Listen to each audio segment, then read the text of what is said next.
Hey everyone, it's Quinn again. As I promised last time, I was going to be finishing up with the Kanto starters, so I'm drawing a Squirtle this time. Our loving water-type turtle, who's blue instead of green for some reason, but it just so happens to make him look cuter. Um,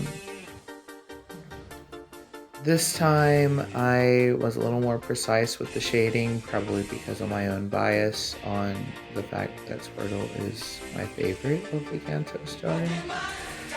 But um, I had a lot of fun drawing him. He's mainly made up with a lot of circles and ovals, which statistically humans find things that are around cuter, which is why things like fat cats and caterpillars and stuff like that are seen as almost unionized, that people think that they are cute because they're round, which is why kawaii things are mainly made out of circles and ovals. It's something to keep in mind when you're looking at cutesy artwork, I suppose. And now it is erased mainly again, and I'm going through and adding colors.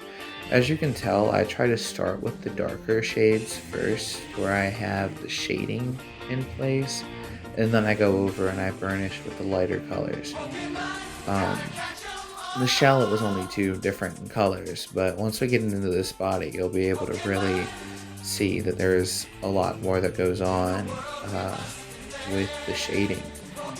The shell, it's mainly composed of three colors as well. I started off with a very light black and then started with a cream color to burnish and get the black more into a gray to where it's just shading it. And then I went over that with yellow to give it the right hue. Went back over it again with cream just because it was a little more yellow than I wanted it to be, and started on the body.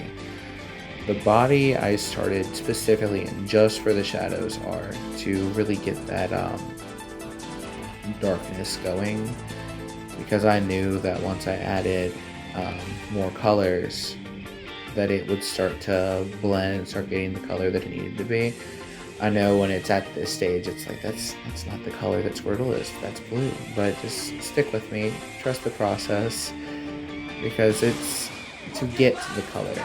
Because I have a pack of 300 some Prismas, and you can't get the color right off the bat. But once that third color was added, that's Squirtle.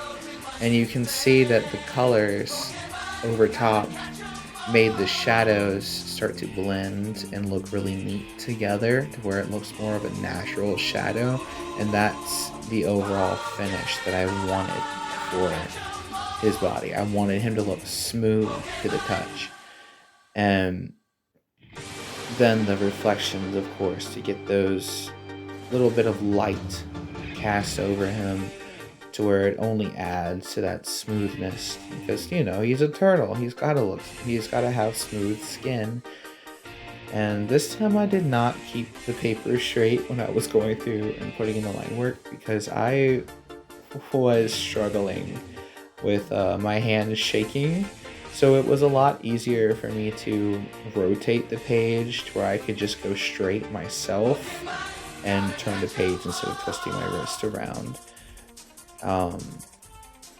So it's very chaotic and it looks like he's dancing, but it was what was necessary to get this piece done. I know it's been a couple of days since I've posted, but here is the finished work, and I'm going to include a close-up as well, just to where you can see him.